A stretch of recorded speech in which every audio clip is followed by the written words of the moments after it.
आणि किंमत कशाची कमी करणार? आणि त्यानं जे नुकसान होणार आहे ते कसं भरून निघेल? नाही होणार.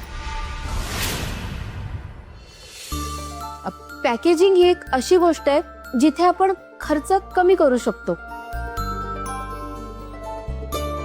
आणि मग किंमतही कमी करता येऊ शकेल. हो ना?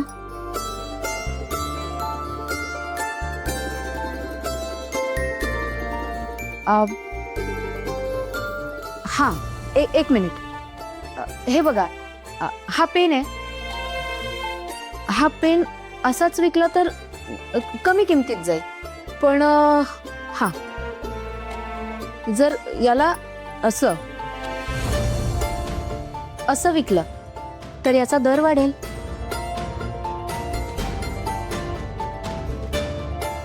आणि याच पेनला आपण या पेन स्टँड सोबत विकलं तर याचा दर आणखी वाढेल.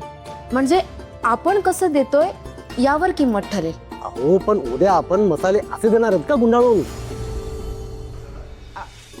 नाही सर, मी तसं म्हणतच नाहीये. पण आपण जर पॅकेजिंगचा अवास्तव खर्च टाळला तर किंमत कमी करता येऊ शकेल ना. इतकं सोपं नाहीये ते. पॅकेजिंग मुळेच ओळख तयार होते, त्यामुळेच लोक घेतात. एक विश्वास असतो की ह्या बॉक्स मधला मसाला चांगला आहे.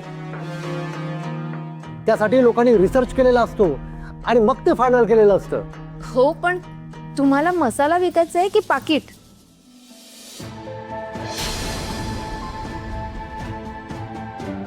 हे बघा, मसाला प्रत्येक वेळी काढून दाखवता येत ना मॅडम. तो पॅकेजिंग वरूनच कळतो. हो, बरोबर आहे तुमचं, पण तुम्हाला माहिती आहे का, एक बाई जेव्हा घर चालवते ना तेव्हा ती खूप काटकसरीने घर चालवते. 1 रुपया सुद्धा ती विनाकारण खर्च करत नाही.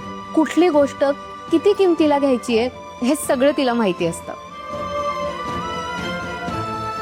म्हणूनच म्हणतात ना, ज्या घरचा व्यवहार बाईच्या हातात असतो त्या घरात अडीअडचणीला पैशांची कमी कधीही पडत नाही.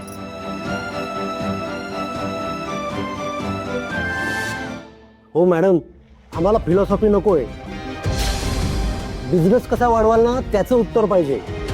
सर, मी तेच सांगते. म्हणजे बाई कधीच मसाल्याच्या पाकिटाचा विचार करत नाही, ती मसाल्याच्या किमतीचा विचार करते.